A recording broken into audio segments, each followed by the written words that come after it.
Hi guys, welcome to ஷியாமிஜே. இதுதான் நாங்கள் ஃபஸ்ட்டாக வாய்ஸ் பேசி போடுற வீடியோ. ஃபஸ்ட்லேயே நாங்கள் வந்துட்டு இன்றைக்கி வந்து கேக் பண்ணுறக்குன்னு தூக்கிட்டு வந்துட்டு ஸ்வீட்டாக ஆரம்பிக்கணுன்ட்டு.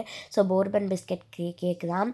இதுக்கு வந்துட்டு போர்பன் பிஸ்கெட்லேருந்து க்ரீமை தனியாக எடுத்துகிட்டு க்ரீமை தனியாக எடுத்துகிட்டு அந்த பிஸ்கெட் மட்டும் போட்டு நல்லா அரைச்சிருங்க. இதுக்கப்புறம் வந்துட்டு நல்லா சாஃப்டாக அரைஞ்சி வரணும். இந்த மாதிரி தான் அரைஞ்சிருக்கணும். இப்போ வந்துட்டு கொஞ்சம் அந்த ஒரு மிக்சிங் பவுலில் எடுத்து அதை போட்டுட்டு அந்த மிக்சியில் ஒட்டிகிட்ருக்கதெல்லாம் கொஞ்சம் எடுத்துடலாம், வேஸ்ட் ஆகிடக்கூடாதுல்ல. அப்புறம் கொஞ்சம் பேக்கிங் பவுட்ரு போட்டுட்டு பால் இதை நல்லா மிக்ஸ் பண்ணிவிட்டு காய்ச்சி ஆற வச்சுருந்த பால் எடுத்து ஊற்றி கொஞ்சம் கொஞ்சமாக மிக்ஸ் பண்ண ஆரம்பிச்சிருங்க.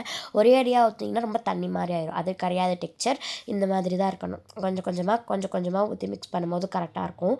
ஸோ நம்மளுக்கு அந்த டெக்ஸ்சர் தெரியறதுனால கொஞ்சம் கொஞ்சமாக ஊற்றி மிக்ஸ் பண்ணுறோம். அது வந்துட்டு நல்லா ஒரு லிக்விட் ஸ்டேட்லேயும் இல்லாமல் சாலிட் ஸ்டேட்லேயும் இல்லாமல் மீடியமாக இருக்கணும்.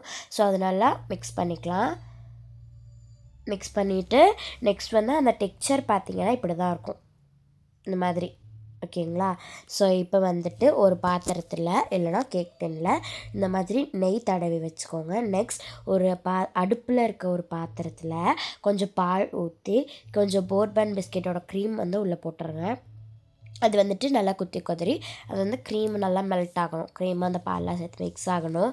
ஸோ நான் வந்து மிக்ஸ் பண்ணிகிட்டே இருந்தேன், அதை நான் வீடியோவில் காமிக்கலை. ஸோ வந்து இப்போ வந்து குக்கரில் கொஞ்சம் தண்ணி ஊற்றிக்கோங்க.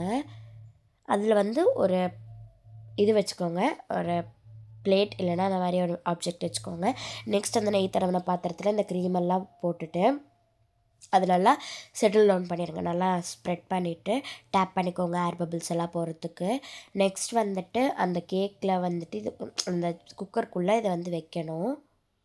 அதுக்கு முன்னாடி ஜெம்ஸ் எல்லாம் மேலே ஸ்ப்ரெட் பண்ணிக்கோங்க. ஜெம்ஸ் இல்லைனா டைரி மில்க் போட்டுக்கோங்க. நெக்ஸ்ட்டு பார்த்திங்கன்னா இப்போ நான் வந்து ஜெம்ஸ் தான் வச்சிட்ருக்கேன். நெக்ஸ்ட்டு வந்துட்டு அதை குக்கருக்குள்ளே வச்சுட்டு குக்கரை மூடிடுங்க. நெக்ஸ்ட் அந்த இது இருக்கும் இல்லையா, நம்ம க்ரீம் தனியாகவே தெரிஞ்சிருக்கும், அதில் கொஞ்சம் ஒட்டிகிட்ருக்கிறதுல பால் ஊற்றி நல்லா மிக்ஸ் பண்ணிக்கோங்க. இப்போ கரெக்டாக ஒரு 20 மினிட்ஸ் கழித்து பார்த்திங்கன்னா அது வந்து வெந்திருக்கும். பெரிய டின்னில் பண்ணுறீங்கன்னா 45 மினிட்ஸ். இப்படி தான் எனக்கு வந்து கேக் கிடச்சிது. நான் இப்போ வந்து அந்த போர்பன் பிஸ்கெட் க்ரீமுக்கு பதிலாக அந்த சட்டியில் ஊற்றிருந்தேன்ல, அந்த இது பண்ண சட்டியிலேயே கொஞ்சம் அந்த க்ரீம்லாம் நம்ம செஞ்சுட்டோம்ல, அதை ஃபுல்லாக மிக்ஸ் பண்ணிவிட்டு நெக்ஸ்ட்டு அதை ஃபுல்லாக ஸ்ப்ரெட் பண்ணிவிட்டு அப்புறம் வந்து அந்த போர்பன் பிஸ்கெட்டோட க்ரீம் பண்ணியிருந்தோம்ல, அதை ஃபுல்லாக ஸ்ப்ரெட் பண்ணிடுங்க. ஹாட் சாக்லேட் மாதிரி இருந்தது எனக்கு. நெக்ஸ்ட் வந்து அதை கட் பண்ணிடலாம். இப்போ நான் வந்து சாப்பிட்றது நான் உங்களுக்கு வீடியோவில் காமிக்கலை. இது கொஞ்சம் இதாகிடுச்சு. நெக்ஸ்ட்டு வந்துட்டு சாப்பிட்லாம். ஸோ நான் உங்களுக்கு வரப்போகிற வீடியோவில் இது மாதிரி குட்டியாக இருக்கிறது வந்து கொஞ்சம் பெருசாக வளர்ந்துருச்சு. இப்போ நான் அதான் உங்களுக்கு காமிப்பேன்.